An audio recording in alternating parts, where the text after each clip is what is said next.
Hello বন্ধুরা, তোমরা সবাই কেমন আছো? আশা করি ভালো আছো।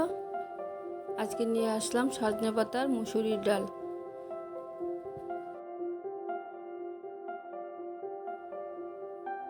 প্রথমে আমি মুসুরির ডাল সিদ্ধ করে নেব। কড়াইতে জল দিয়ে দিলাম, ডালটি ভালো করে ধুয়ে বসিয়ে দিলাম।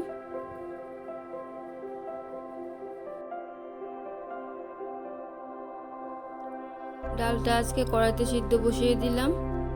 অন্যদিন আমি হাঁড়িতে রান্না করি।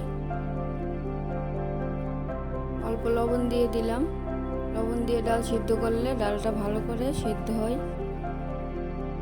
ফেনাগুলি কেটে দিয়ে ডাল সিদ্ধ হতে দিলাম। এখন সজনে পাতার ডাঁটাগুলি বেছে পাতাগুলি ভালো করে ধুয়ে নেব।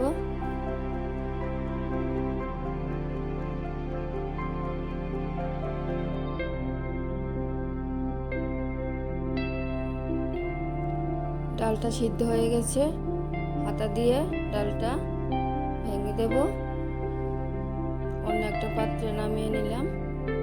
জল দিয়ে গরম জল ফুটিয়ে ডালের সাথে মিশিয়ে নিলাম।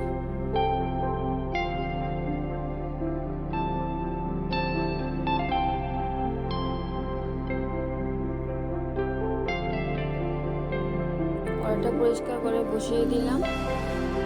গরম হয়ে গেলে তেল দিয়ে দিলাম। 2-3টে শুকনো লঙ্কা, কাঁচা লঙ্কা জিরা ও রসুন কুচি করে নিয়েছি, 5 ফোড়ন নিয়েছি।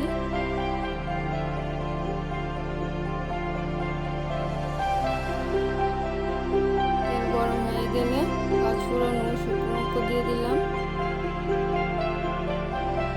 ফোড়নটা একটু হালকা ভাজা হয়ে গেলে রসুন কুচি দিয়ে হালকা ভেজে চেরা কাঁচা লঙ্কা গুলি দিয়ে দিলাম।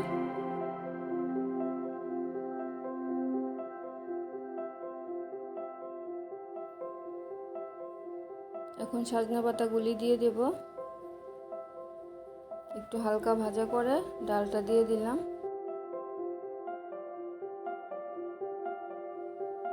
পাতাগুলি আমি একটু বটি দিয়ে কেটে নিয়েছি, পাতাগুলি একটু বড় ছিল তাই।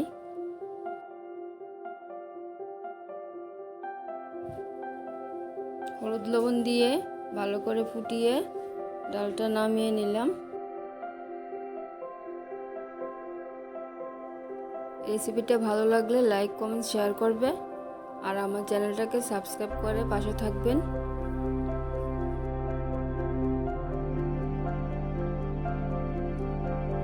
যারা আমার পুরনো বন্ধু তাদেরকে অসংখ্য অসংখ্য ধন্যবাদ আমার পাশে থাকার জন্য। দেখা হচ্ছে পরের ভিডিওতে। ভালো থাকবেন, সুস্থ থাকবেন। ডাল রান্না কমপ্লিট হয়ে গেল। Thanks for watching.